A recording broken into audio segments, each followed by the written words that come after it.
I'm not seeing the revenue side of it here. There it is. Okay. Oh, it's just the Clackamas County Library District is what they call it. But the an increase from $818,806 in 16-17 to $862,000 in fiscal year 17-18, and that's a fairly significant increase. So we did take a little bit of a risk in increasing staffing and hours in the library, and it's one that we have all acknowledged, we being Irene, Julie, and I, that we need to revisit in January to make sure that that our projections are on point and that we're still going to be in good financial position on June 30th. There are additional costs associated with operating a library that's twice as large as the previous one. Fortunately, those additional costs don't include things like utilities, because our utility costs actually seem to be coming down a little bit, which is something we'd hoped for. But in the aggregate, there are additional costs, and we're tracking those very closely, particularly with the library, because it is self-sustaining and self-supporting. Yeah.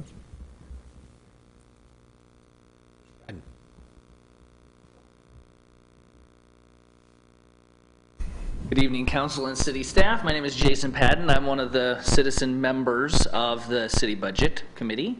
I just wanted to take this opportunity, since how I dragged myself out here to be at the meeting, to say hello again and say that it's been an honor to serve as a member of the Budget Committee again this year, as well as serve as a liaison for the city as a whole. For the folks at home, it's a pretty standard budget. You know, there usually isn't a whole lot of wiggle room from year to year, so there was no like crazy fights or anything like that, which is always pleasant. And it was a nice, it was a refreshing thing that the Budget Committee sort of stepped into the next century, and I was able to participate along with another member on a teleconference from I was out traveling for work and was still able to participate. And so that was great. And then I'll just plant the seed that maybe next year, video conferencing. So we'll have to see, for the So we can see you? Well, yes. And so it's more important for me to see all of you, because of that whole facial thing, right? It's hard to tell across the, when you're not looking at somebody in the face. So again, it's been a pleasure, and have a wonderful evening. Thank you, Jason, so much. I do have to. I know it's still during the public comment period, but the public hearing period. But I would be remiss if I didn't personally acknowledge Julie and the work that she has done in developing this budget and the budget format. I just think it's an outstanding presentation. It's easy to read. It's easy to understand. She's done a great job, and we really appreciate her expertise. Great. Any other proponent or opponents that want to quickly fill out a yellow card and be heard? Nope. All right. I will close the public hearing. Any additional questions at all by us up here on the matter? Any discussion items? No? Okay. If it's so, I'd like to change things up here. And Kim, if we can address under resolutions and ordinances, items A through D, so we just keep everything in our bucket here, and since we've just finished doing the public hearings on the budget piece, let's do those pieces if we could. Okay. The first item we have is Resolution 1264. This is adopting a supplemental budget for the 2016-2017 fiscal year. Great. Thank you. Well, we've just heard that piece of it, so if there's no other questions, I'll take a motion on that, please. Mr. Mayor, I move to adopt Resolution 1264, a resolution adopting a supplemental budget for the 2016-17. That's actually should read 2017-20. No, that's still this year, isn't it? 2016-2017 fiscal year. Correct. So I guess, sorry, question then. I'll second, and then can we discuss? Yes, second. Thank you. Was there going to be more of a presentation on the supplemental? I think we jumped the gun on this. We did jump the gun. I apologize. Okay. That's okay. You can take a second and do a discussion. Okay. Joe, so we have a motion on the table. Joe, how do we either unwind this, or how do we move forward in the current state? You can table that motion for now and revisit it.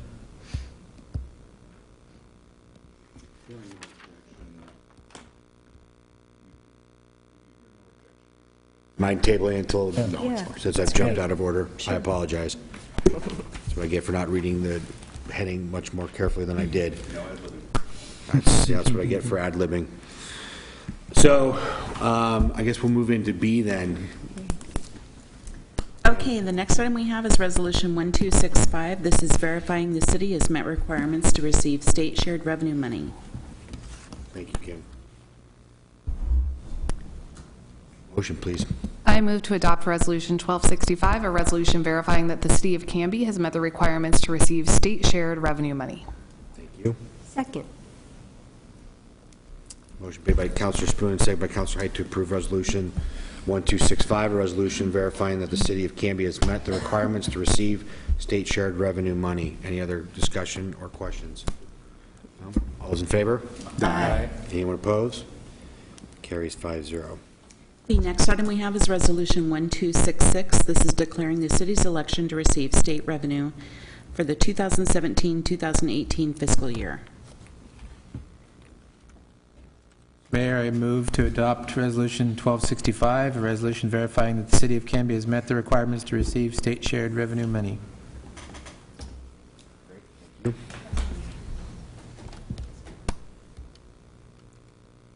Resolution 1266, yes? So I'll second it. Sure. Motion's been made by Councilor Smith. I said the wrong Yeah, number. he made the wrong. Yeah. Oh, Wrong I number. moved, Yeah. my motion was to move to adopt Resolution 1266, a resolution declaring the city's election to receive the state shared revenue for fiscal year 2017 and 2018. I'll still second it. So, corrected motion and second. Thank you. So the motion's been made by Councilor Smith, seconded by Councilor Height to adopt Resolution 1266, a resolution declaring the city's election to receive state revenue for fiscal year 2017 and 2018. Any other question or discussion? Great. All those in favor? Aye. Anyone opposed? Great. Passes 5-0. Okay, the next item is Resolution 1267. This is adopting the budget, making appropriations, and imposing and categorizing tax for the 2017-2018 fiscal year. Great. Thanks, Kim. I'll make this motion, unless Great. Mr. Chair Nope. Dale, would you like to? No, you're fine. Okay. Are you sure as Go the for chair? it. Okay. Yeah. I move we adopt Resolution 1267, adopting budget, making appropriations, and imposing and categorizing tax for the 2017-18 fiscal year. Thank you, Councilor. Is there a second, please? Second.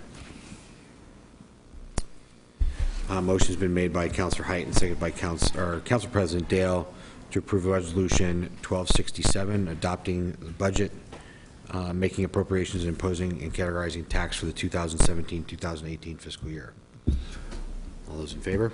Aye. Aye. Anyone opposed? Carries 5-0. Thank you. Apologize for the confusion there, everyone. We'll go back to the public hearing piece. So item C, again, following the same format as before. So we will do, so the next public hearing is the amending the methodologies and fees for sanitary sewer and stormwater SDCs. Mr. Yes, I've asked our city engineer, Kurt McLeod, to come and join us for this relatively complex on the surface, but straightforward once you get into the details issue of establishing our STC methodology and allocating costs. Good evening, I'm Kurt McLeod with Kurt McLeod Engineers. In the last month and a half or so, we've worked with the city to update the SDCs for sanitary sewer and stormwater. This was prompted by, we've had a few industrial applications, potential industrial developments in the city, and our current SDC was really not equipped to handle those well. And it's also prompted by, we completed a new stormwater master plan in 2013. So the purpose of these updates are multiple, but one of them is just to document all of our capital improvements that we want to make for each of the sanitary sewer and the stormwater system. So this becomes a document that we use for city improvements. So as we move forward, we tackle the projects in this list. This is a concise list of all the projects we need to do. And then it generates the cost of the project and a revenue source of the project, how we allocate money to future users. So the sanitary sewer, the few things I've just pointed out that we've done is, one is we've clarified the value of existing improvements. So the last time it was done was in 2011, and that was primarily based on work that was done even the decade before that. So it had kind of been updated as all for the decade prior to 2011. And now this is the first major update where we've actually gone through and inventoried the value of components and the value of projects that we need to do in the next 20 years. We've also incorporated statute requirements that were not in the previous document. So there's several things that the statute spells out that need to be in the document.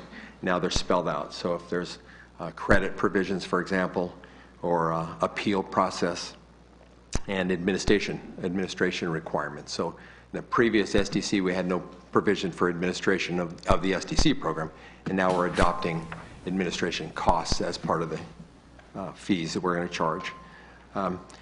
Third, the major thing in the sanitary sewer, I think the major change was we've modified how commercial industrial SDCs will be applied.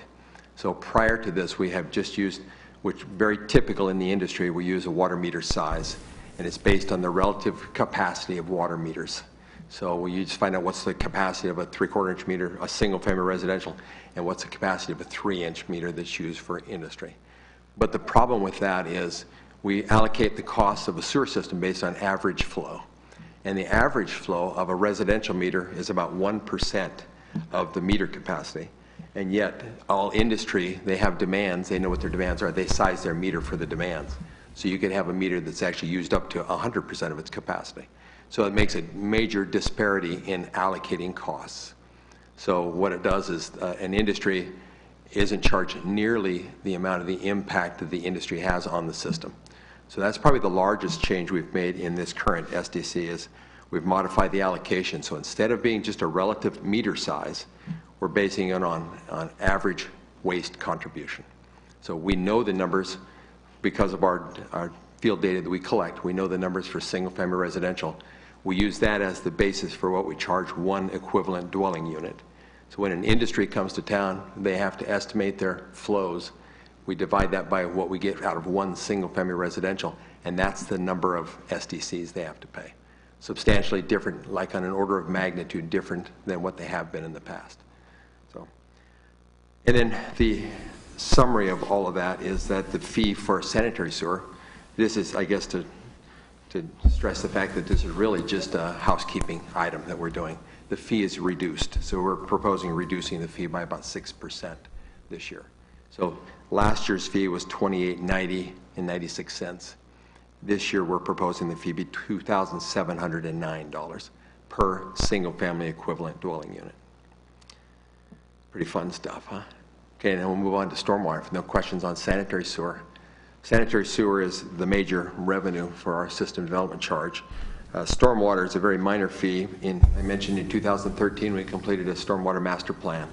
That master plan identified a list of capital improvements we need to make. Those have been incorporated in this new stormwater SDC.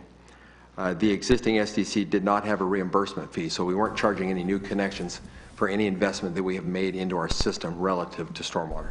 And we have pretty substantial investment in permitting and in improvements we've made throughout town. So this new fee includes a component that's reimbursing the local citizens for the costs we've invested in the stormwater system. Most of our stormwater is in dry wells, as you're well aware. So we have, actually our fees are very modest. So by comparison to sanitary sewer, the fee for stormwater is, currently it's $173.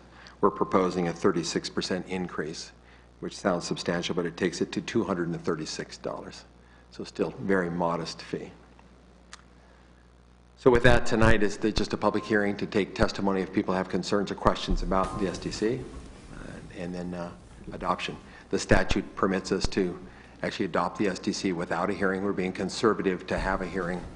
Hearings are required if requested by interested parties, but we don't have anyone on a list of interested parties. So tonight is a conservative measure of having a public hearing.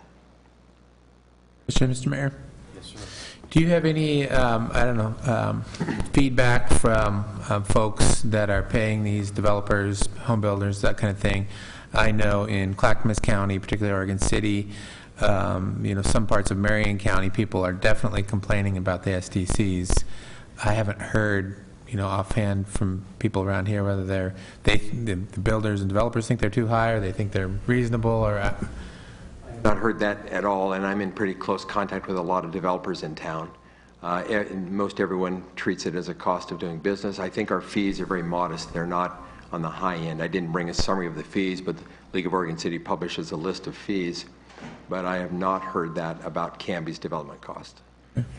Yeah, I would typically get complaints if there were concerns about our system development charges as well, and I simply don't hear them. I think there's our contractors do business in Canby and surrounding communities, and we're just right in line or slightly below what our surrounding communities are typically charged.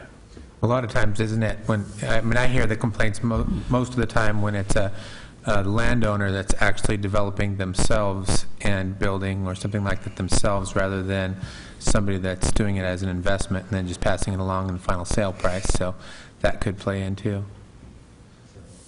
And I talk to a lot of developers in town. In my world here at the city, I meet with all the developers. We have a pre-construction meeting tomorrow with a large development in the south of Canby.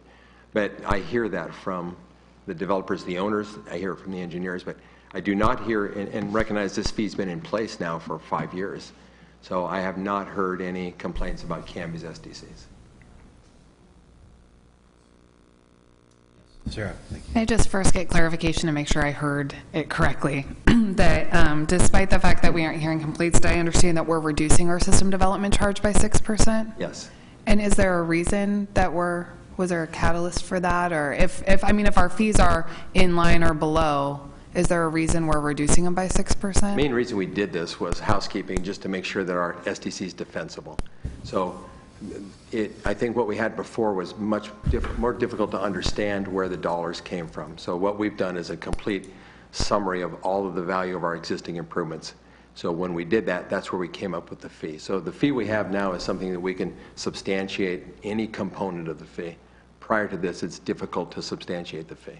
We've also gone through and updated our capital improvement plan to identify both projects and projected costs associated with those projects, and that's the basis for the development of the system development charges, to identify the proportional impact on development in the completion of each of the goals that we've established through our capital improvement plan. And that has changed dramatically in the last 10 years, what our capital improvement plans are. And we've accomplished a lot of our plant improvements, the major expenses, over the last 10 years also. Spent a lot of money at the wastewater treatment plant, and it's been very cost effective, I think, at the wastewater treatment plant. We've taken a really conservative, as a matter of fact, it was such a conservative approach that I've been quite concerned about it. There were two real catalysts for this. One was a concern that we were not collecting based on the real impact of new industrial developments, and I think this does a great job of addressing that issue. There are other issues or other impacts that are addressed in different ways. This captures volumes of waste discharge, and then we have other calculations and measures that we take into consideration in looking at the types of materials that are discharged and how difficult they are to handle and what their impact is on our treatment facility itself. And Kirk can go into more technical detail on that, but it's kind of a larger picture. But so I had two concerns. The first and my initial one, looking at our storm system, was that we may not be planning for the future. And so I'd ask Kurt, gosh, we started this probably about 15 months ago with a preliminary look at what was going on, and then finally, once we were able to develop our list of projects, we took a kind of a 360 analysis and evaluation of where we were going. I'm much more comfortable now. Stormwater collection is a fairly big deal, as we know, since we were fined last year, or 2 years ago, I guess it's been now, for failure to properly test, and there is significant oversight by the state, and we need to be very cautious and contemplative as we move forward, and we need to make sure that the practices that we put in place and the processes that we present to you are defensible. And I think Kurt's done a great job of creating a defensible process that, and I think it's ingenious. I need to compliment Jerry Nelzine, Dave Connor, Julie Blums, and Kurt on working over, what did we start this about 4 months ago in earnest, working through both the list of projects and the methodologies for the allocation of costs, because those costs are borne both by current users and by future users, and the allocation of those costs between the different users is something of an art combined and married with the science, and Kurt does a great job of balancing the two. He uses a very straightforward approach, the outcome of which is that new development is charged for their proportional impact, and existing development pays their costs of ongoing operations and improvements as are needed. But I think that the process that he's outlined here is very well thought out and will serve us quite well until we need to update it next time. Make sure I understand 1.2. So to summarize then, it's more efficient because we are going to be assessing the actual impact by volume, not just by pipe size, which would mean then we would be generating more revenue because then we'll more accurately be... It's actually a substantial increase in fee, which is maybe counter to the Urban Renewal Agency's goals. It's something we'll have to consider when we do get a potential industrial application, because what we've determined is what it cost us to actually treat a gallon of water. What's it cost to collect and treat a gallon of water that goes into the wastewater system? So previously, we were not actually charging the industry for how many gallons they gave us, but now we will be. So those fees could escalate by an order of magnitude. So when you have an industry come to town and the fee might last year have been $70,000, next year it might be $700,000, which is painful, and I imagine it'll be a discussion for the URA to determine what kind of incentives they want to bring industry to town. One more component. But now I think we've potentially had a lot of interest because industry recognizes that, and they know that the fees, if they go to Portland or if they go to somewhere else, they know the fees are substantially greater than our fees. And even our revised fees. And this is something that I have to take the blame for, because in looking at some of the industry that could have located here, their proportional impact and the percentage of our plant capacity that they were taking in relation to their contribution, the existing businesses and existing residents in the community were going to be bearing a disproportionate share of the costs associated with handling the new industry, and it just didn't seem fair. So that was kind of one of the starting discussions that we had, is how can we make this more equitable to everybody, even at the expense of industry, make sure industry pays their fair share. We don't want to scare them off. We still have very competitive rates, but we also don't want to bring industry to Canby on the backs of our local residents. And this will allow us to, I think, balance the needs both of industry and not overburden our local residents. Thanks, that's great. We have an investment of about $35 million in our wastewater system. So what the jeopardy is, if we allow connections to use up the last of our capacity, then we're going to be forced to build the expansion. So that's very expensive, and we're just looking to make sure that we're allocating the cost equitably from where the costs are generated. I don't know if it's Kurt or Rick. If we continue to endure, 2 or 3 more years of rapidly rising construction costs, do we just basically recalculate using the methodology we have now? Or? Well, this methodology will actually do a pretty good job of adjusting and adapting to, and that's kind of the underlying theory behind it is that as new development occurs, it takes up some proportional share of our capacity, and with that proportional share being taken up, we need to make sure that we've generated on the front end the adequate resources to fund the expansion required, that proportional share of expansion required to serve the new development without adversely impacting existing residents and existing developments within the community. So we can grow really fast, and the other thing that we do now with every business venture that comes in and to the industrial park to talk to us is we look at the relative impact on our infrastructure of that industry and decide whether it's something that we can even afford to have. And that analysis includes analysis of how much real property value the industry is bringing. Is it $100 million in capital improvements, and is it going to use, what percentage of our plant capacity is it going to use?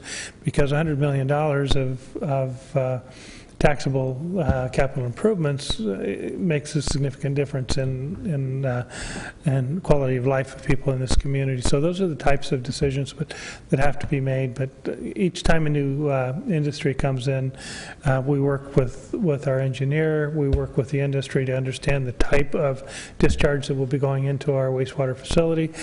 We analyze the percentage impact that will have on our overall operation and what that will mean in terms of capacity, and then make a decision whether that industry represents a good fit for the Canby Industrial Park. Okay. I'm just concerned that we didn't, find ourselves in a corner where we're undervaluing our base assets.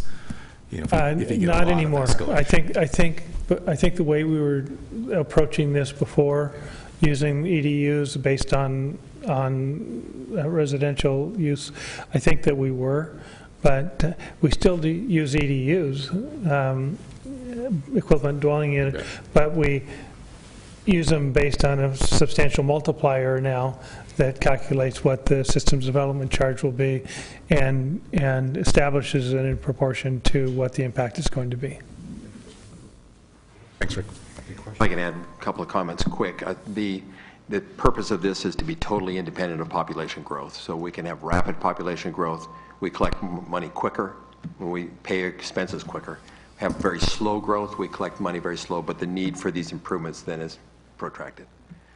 But also it's not a cash flow mechanism. So recognize that the last person that connects, the improvements have to be there before he connects. So you have to fund this in some other method. And one other component to why the costs are reduced is our per capita contribution to the wastewater system has reduced in the last 10 years. So now we're contributing less per person, which means our facilities can support a higher number of population. So that allowed our cost to be spread out over more people and reduce the cost. Mm-hmm. Thank you, sir. Any other questions for Kurt at this point? That was very interesting. Very good, helpful. Kurt. Thank you. Yeah. All right, I'll open up the public hearing on this matter then, if there's any proponents on this issue at all. Okay, any opponents? All right, I'll close the public hearing. Any additional questions? Any discussion? Mr. Mayor, I move that we approve Resolution 1268, updating the methodology and fees for the sanitary and stormwater system development charges. Second.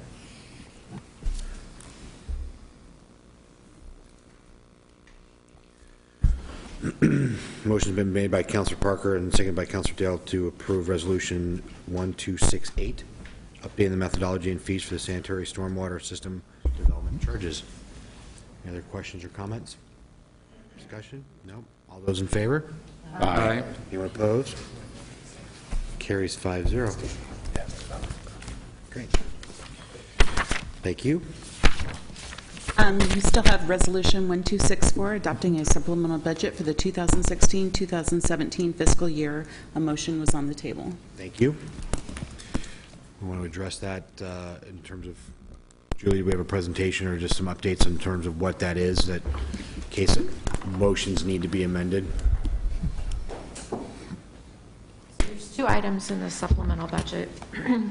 The first item is to add an appropriation to our street fund, to the transfers out appropriation line. So previously, the street reimbursement SDC was going straight into the street fund. And what I've done this year is change that all SDCs will go into our SDC fund, where we can track them individually and keep those balances. And this supplemental is to just transfer the remaining balance from last year over to the SDC fund. We just didn't have enough appropriation authority to do it. We have the money, we just didn't have the authority to do it. So we're reducing our capital outlay line item and increasing our transfers out line item for that one. And then the other one is for planning. They have, as we keep talking about, they are booming with business, and which is requiring them to have additional engineering services and that sort of thing. And so their expenses are going to probably come in higher than what was budgeted, but they have revenue coming in higher as well to offset it. So this is simply to recognize additional revenue and increase their expenditure line item. Julie, any questions of Julie right now? No, very good. A question of you that's on this topic, though, if she doesn't mind. You know, with all these this increase in development that was mentioned in the packet, it would be helpful. I feel a bit ignorant, like I'd like to know more about that. Could we have somebody send a quick email, maybe a staff person, like what is pending right now? What is happening with pre-construction? I mean, would that be too time-consuming to just... I feel like, what's going on? You know, a large increase that we didn't anticipate. What part of the city is going? Do you understand my question? I do. Okay. Yeah, I mean, I think, Rick, you can recap that right now, I would think. Yeah, we have the is it Timber Ridge or Timber Ridge. Timber Ridge Right, what is that? subdivision that is going in. That's the one that's at the corner of Sequoia and 13th. We have a number of infill projects that as you drive through town, you will have seen popping up in different parts of the city. There's one on Ivy that just came up.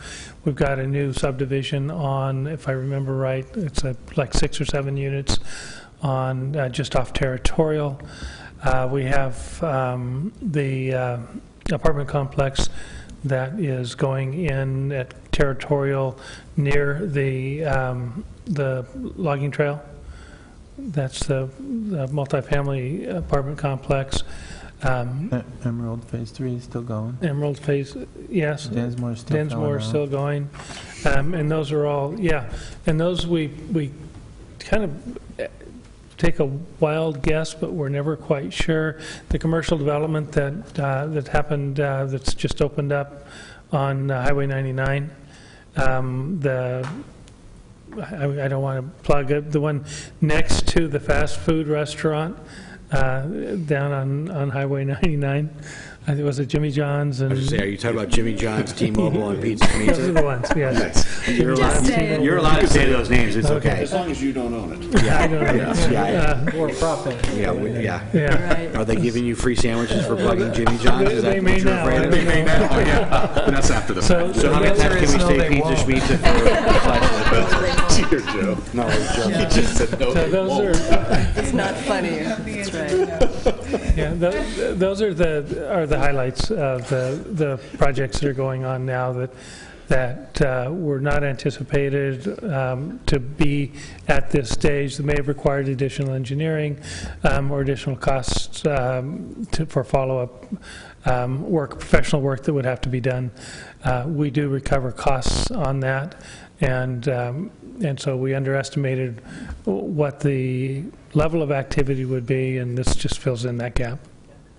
Yeah, a lot of the, I think too, is there's a lot of pre-application items going on, and we're getting a lot of interest in the industrial park, and so it's a lot of pre-work going into vetting the businesses that want to come in, and then them in response going, great, do you have, we need these 6 things, do you guys have that? Because we're comparing you to Vancouver or Camas or whatever, so we want to be able to compare. So that's a lot of upfront work for the planning department to do, which doesn't necessarily mean that there's going to be revenue down the road if we don't land it. So that's that piece, and I think there's a number of, I think when we did the Northeast Canby Master Plan, we've done that, and now I think the landowners in that part of town are starting to see, okay, who's coming in, who wants to, because that's about an annexation piece. So what is that going to mean? So that's a lot of, again, work up front that's going on. So it's not concrete stuff that we're going to see scraping and moving of dirt necessarily like we are on the south side of town, but it's just stuff that's percolating and being discussed.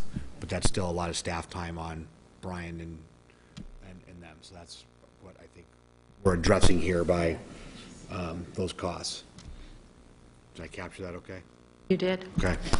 Thanks. Mr. Mayor, I move that we pull from the table resolution number 1264. Pull it? We tabled it, didn't we? So you're at. To vote on it? Sorry, okay. Like pull it? I was like, yes, so the motion's already been made by Council President Dale, seconded by Councilor Height. So it's on the table. We're not amending our motions or anything?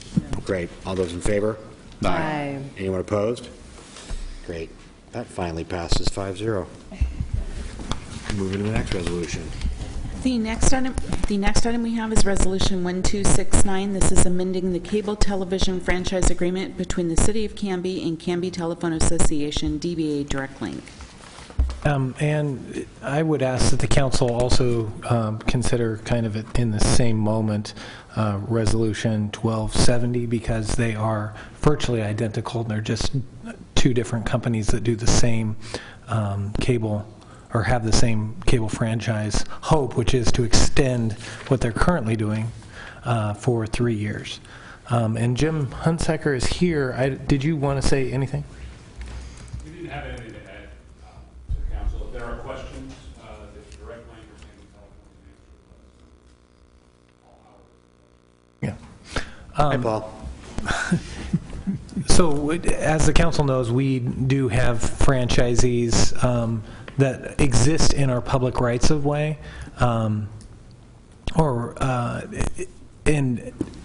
we have an ordinance that's a telecommunications ordinance that kind of governs that, and then we have franchise agreements, which specifically are contracts with certain companies that agree to terms, and some of those terms are not only our cable telecommunications ordinance, but further we have a resolution that members of this council, but not every member of this council, passed a couple years back, 1177, which established fees regarding these as well.